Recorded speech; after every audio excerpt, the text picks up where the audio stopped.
Welcome to On the Bench, Estuary TV's weekly sports show for Lincolnshire and East Yorkshire. Well, on tonight's programme then, we look back at the weekend's local action and deal with some of the key highlights. I'm also delighted to welcome studio guests Ken Vincent, Chair of Grimsby Borough FC, and Chris Parker, Chair of the Mariners Trust at Grimsby Town. Gentlemen, good evening. Good evening. Thanks for joining us. Also tonight, Rachel Chadwick leaves the comfort of the studio sofa and dons her shoulder pads for a go at American football with the Grimsby Scorpions. And Tom Reid is here, of course, to take your questions in a view from the estuary. But first, our regular weekend results roundup in Team Talk. Well, Grimsby Town lost 2-1 against Cambridge United in the first leg of the FA Trophy, a late Linnell John Lewis goal giving the Mariners hope for the second leg on Saturday. In the Conference Premier, Ben Tomlinson scored twice as Lincoln City beat Kidderminster Harriers 2-0. Tomlinson now has 15 for the season. In League 2, David Murphin scored a late header for Scunthorpe United, who came back from 2-0 down at the break to beat Accrington Stanley 3-2. Meanwhile, in Conference North, North Ferriby United beat Oxford City 2-1 with strikes from Liam King and Nathan Jarman. They're now 3 points clear of second-placed AFC Telford at the top. In the Northern Counties East League Division 1, Jonathan Oglesby scored a hat-trick as Cleethorpes Town thrashed Hall Road Rangers 6-1. Elsewhere, both Grimsby Borough and Louth Town's games were postponed. In the Evo Stick Northern Premier League First Division, Brigtown took a 2-minute lead through Michael Jacklin, but it wasn't enough to stop Colville running out 5-1 winners. Elsewhere, Goole and Halesowen drew 0-0. Well, turning to rugby, Boston and Grimsby drew 0-0. Cleethorpes lost 36-10 at Ashfield, and Market Raisin and Louth were beaten 15-10 at home to Bugbrook First. Moving on to hockey, Grimsby Seconds lost 2-0 to Hull Hawks First. Meanwhile, in ice hockey, Hull Stingrays came back from 3-0 down to win 5-3 on Saturday evening, only to then lose on Sunday 7-2 at Fife. And finally, in lacrosse, it was a bitterly disappointing end to the season for Lincoln as they suffered a heavy defeat, losing 19-1 against Liverpool. Thanks to clubs for sending in your weekend results. Remember, if you want to get your club mentioned on Team Talk, you can email us at the usual address, onthebench@estuary.tv. Chris, first of all, let's talk about that result on Saturday for Grimsby Town. Hardly the result you'd wish for, really. Yeah, the result wasn't as bad as probably the performance at the end of the day. The result was relatively good because it could have been an awful lot worse. The goal from Linnell John Lewis in injury time, no doubt, will give the club a terrific boost, though. I mean, it was most needed, wasn't it? Changed the complex of the two-legged tie enormously. Up to then, 2-0 down, having to win 3-0 at home, very, very big ask. But to bring it back to 2-1, the tie's on a knife edge again, and hopefully with a good support, Town will make it and get back to Wembley again. Without stating the obvious, how important is the trophy to Town this season? I think having now got to this stage, when we've had so many games postponed because of it, you want to go the whole hog and get the real financial rewards from it. And I think that's the difference that a visit to Wembley makes. The manager's input at this time of the season is key, isn't it, really? You've got fingers in more than one pie. Yeah. It could backfire. Yeah, an awful lot of games to be fitted in between now and the end of the season. I think the squad is big enough, but the manager's decision to when to rotate, when to make changes, personally I hope it's tweaks rather than wholesale changes from one game to the next, but I think he has got to keep tweaking it to try and keep players fresh and obviously deliver the results. Ken, your game was off at the weekend, the weather yes, through another harsh blow. Yes. What does that mean to you? We just go to the next game, which is tomorrow night, Shorelane Aquaforce away at Barnsley. And what about the team missing out on a game at, again, a crucial stage of the season? Well, you just have to keep training and working and look forward to the next game when it comes round. And thankfully, it's not next Saturday, it's tomorrow night, so that makes it even more beneficial. The players will be up for it and the staff will be up for it. So we go there with a good sounding, and the majority of the players that were injured are back from injury now. So we're settling down to becoming a good side. What about this situation where you've got games in hand? Well, is that a position similar to Grimsby in a way? It must be frustrating for Chris and the like, seeing teams like Alfreton sneaking into the playoffs. But is it best to have the points in the bag, or is it a good position to know that you can still make a From my point of view, it's always best to have the points in the bag. If you're chasing, you've got to discipline yourself, you've got to discipline your players to possibly playing games Tuesday, Thursday, Saturday, or Wednesday, Yeah. Monday, Wednesday, Saturday. So there's all sorts of different things. And in non-league football, not so much at Grimsby Town level, but certainly at our level, you've got work commitments, family commitments that interfere with all that. So you're always chopping and changing at any one time. And if you manage to get your team out, it's very, very fortunate. And very quickly, a realistic assessment of where you think you can finish and be at the Oh, end we'll of the season? finish halfway. Definitely, there's no question about that. Okay. We'll be all right for another season. Ken, Chris, for now, thanks very much. We'll continue that chat in a while. Well, next up on the bench, Tom Reid has been once again rounding up the questions that you've been tweeting in. Here he is with a view from the Estuary. Hello and welcome to this week's View from the Estuary. Can Brig Town avoid relegation from the Evo Stick Northern Premier League First Division?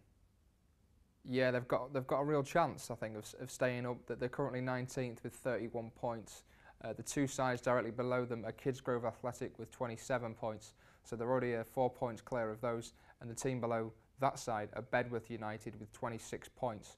So there is a slight gap between them already, so that gives them a real chance. And then if you look at the next 4 fixtures, they've got 2 of the top 10 sides, I believe, and then 2 sides in the bottom half of the table, one of which is Kidsgrove Athletic, so that is a must-win. If they can get 3 points from that, and they can beat the other side, I think in 14th position, then they've got a real chance of staying up because they've already got that barrier anyway.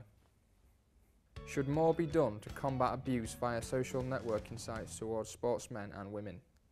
I believe this question's in light of the female Olympian for Team GB. She's got some abuse, I think, on Twitter from a fan or a fellow sports person or whatever. So it's not a case of should more be done. I think could more be done. What is there that we can possibly do to sort of monitor the situation? It's sort of, although it's a massive sort of million sort of users on Twitter, it's quite one-on-one. So if you're writing a message to someone else, how can you stop that, report that, and then if it is reported, what can be done about it? Sort of like in a law, sort of from a law perspective, can it be punished with sort of imprisonment? I don't think it can be.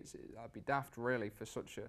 It is obviously a bit of abuse on a social networking site, but I don't think it's high priority when it comes to sort of looking at it and thinking, no, we're going to ban you from this, we're going to take you off there, we're going to put your name all over the news and badmouth you. I don't think that's quite going to be the case. I don't think much more can be done. It's just a case of monitoring it yourself and then blocking the person in question, or just keeping an eye out and then just keeping out of the way of that sort of conversation, or if something's going sour, then just don't sort of get involved with it, I think. Can Grimsby Town progress to the FA Trophy final despite losing the first leg? Without a doubt they can, yeah. I mean, they lost 2-1 away at Cambridge, a place they won at only last month. They got a win there in the league. So it's not, they could have won that game that day. They didn't, they lost 2-1. There's only 1 goal between them. Although away goals don't count, which is a bonus, I suppose, when Cambridge come to Blundell Park.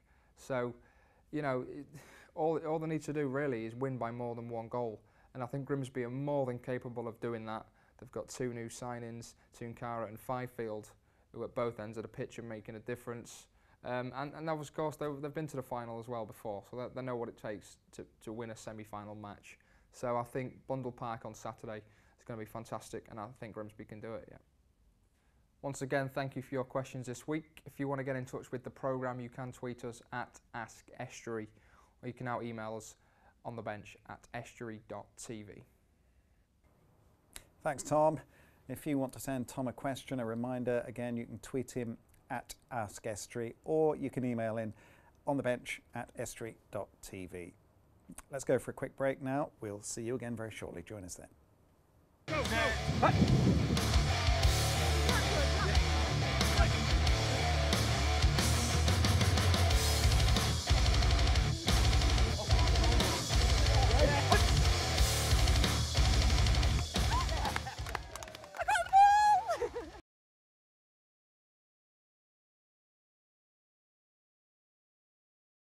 Welcome back to On the Bench. We're joined in the studio by Grimsby Borough's Ken Vincent and from the Mariners Trust, Chris Parker. Chris, Paul Hurst has told the Grimsby Telegraph that Town can succeed in league and trophy. Your reaction to that? Yeah, of course they can. Yeah, the position in the league, semi-final of the trophy, of course, no doubt about that at all. Some still argue, though, the FA Trophy was the distraction that ultimately caused them a problem last season.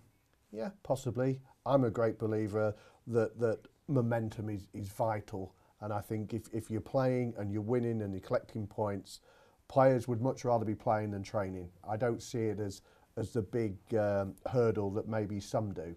I think if you can get on a run, lots of sides, when they've got momentum behind them, can really steamroller on. So I think if they keep positive, play to their ability, then there's a rainbow at the end of this season. Just taking that one on a step further, Hurst also termed the performance the weekend as rubbish. Is that the sort of thing that players want to hear? I think sometimes they maybe need to hear it, whether they want to hear it or not. That's man management to a degree, and you've got to pick your times as to what you say in the dressing room and what he says in the press maybe aren't the same thing. But equally, it was a very poor performance on Saturday. As we said earlier, the result was better, but it's to get the reaction it's gone now, is to get the reaction and move on to the next game. Ken, is it okay for teams just to have an off day at this stage of the season? Oh, I think that just is the reality of football. Sport in general. You can't be at the top of your game every game that you go out for or every game that you think is in the future. Football is about what happens on the day, and that's why it's such a fantastic game, and it's all about ifs and buts, and you hear people in the stands and the ground saying if only, but. That's because that's the game that it is, and like Chris, I think that if you've got Wembley on the horizon, and there was nothing shown better than this in the FA Cup by Southampton on Saturday, whose manager wasn't interested, his bench wasn't interested, which subsequently led to the players not being interested on the pitch. That's the reality of it. Chris, tell us some more about the Mariners Trust. Okay, well, the Mariners Trust was relaunched about 2.5 years ago now. It had become dormant, not a great deal of interest, and certainly not a great deal of involvement in the football club. From a personal point of view, I see professional football is changing hugely. And at the level of Grimsby are at and the size of Grimsby Town, I think the way forward is by having a real community-based club at a professional level. And in real terms, what do those sort of trust members have? What sort of say do they have? Oh, they've got a huge say. I mean, I think that the trust now owns something in the region of £330,000 worth of shares in the football club. There are 2 of the trust board members are now on the full board of Grimsby Town. Access to every little bit of information, warts and all. And within reason, we're now able to share some of that information with the fan base, which previously had been totally out of bounds. And who are they really answerable to when all's said and done?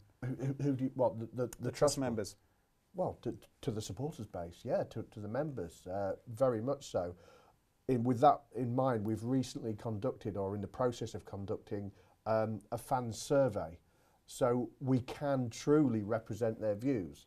Because as a board, we may have opinions, but basically they don't matter that much. It's a matter of, it's the views of the 800 odd members that we're representing. So we need to know what they think. Ken, fans always have members, and they're never slow at coming forward with them, and they always have opinions. Do managers know what they're thinking, don't they? Very much, specifically down at our level, because they come up behind the box and tell him. It's as simple as that, and I'm sure to a certain degree that happens at Grimsby Town.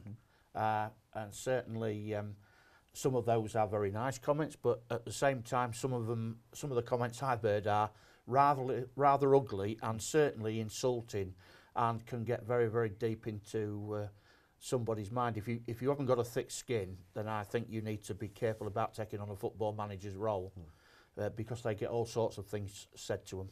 Yeah, I'm sure. I don't think that that the supporters' trust as such can have a huge influence or a huge say, and I don't actually think they should, in playing matters. I think it's more the involvement in the football club, in the way that it's run, and for fan involvement there. Okay, Chris, for now, thanks very much. Well, next up, and in the wake of the Super Bowl, our own Rachel Chadwick was inspired to head out for a session of American football. She was invited down to train with the Grimsby Scorpions at the Springfield Road Rugby Ground. Let's see how she got on.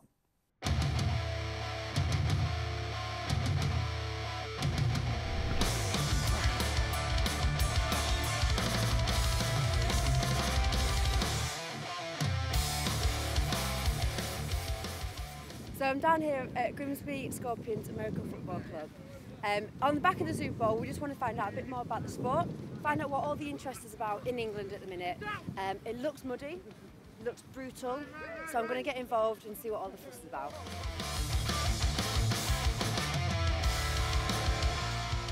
So Dan, if you can just introduce yourself and the club. Well, my name's Daniel Gamblin. I'm the head coach here at Grimsby Scorpions. We're American Football Club. Been set up for about 6 months, and yeah, we're ready to play any teams that want to give us a game. What was your initial interest in the sport? What got you interested in American football?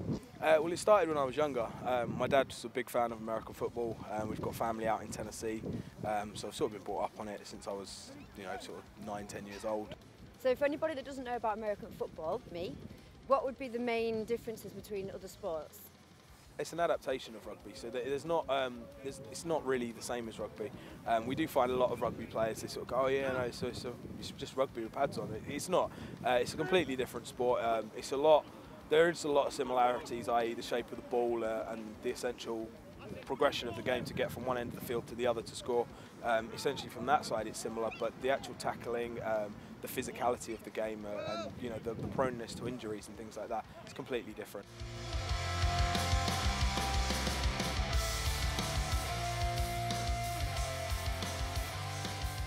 Today we're going to teach you how to play centre, which is my old position, and if it's alright with you, you're going to go up against Mabs. Okay.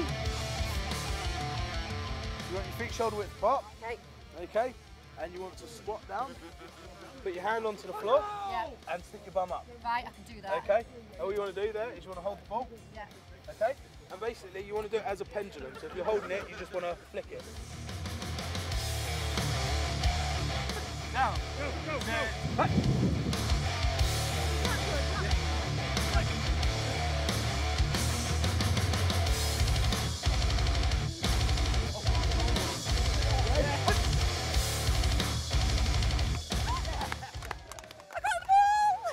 So what's next? I'll tell you what, we'll get you tackling into some pads if you want. Go on then. Yeah?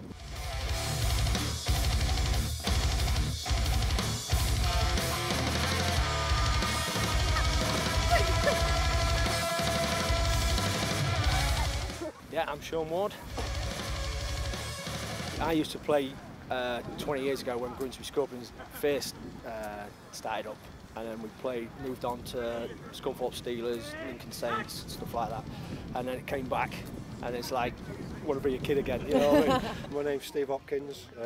I'm the offensive lineman and coach. When we went down at Wheelsby Woods, there was only about 6 or 7 people turned up, and now it's progressed into this, which is fantastic to see. And it's building all the time, and this is what we need, and it looks good.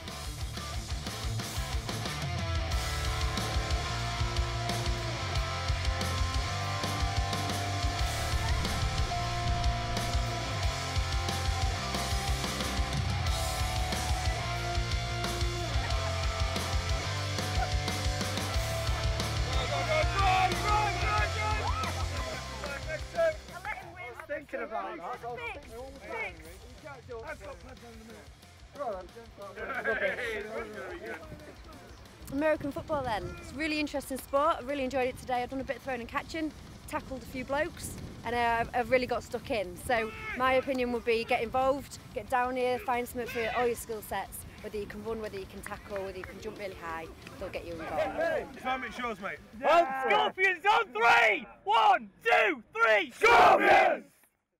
Well, that's it for this week. Thanks to our studio guests, Ken and Chris. We'll be back again next week. See you then. Bye-bye.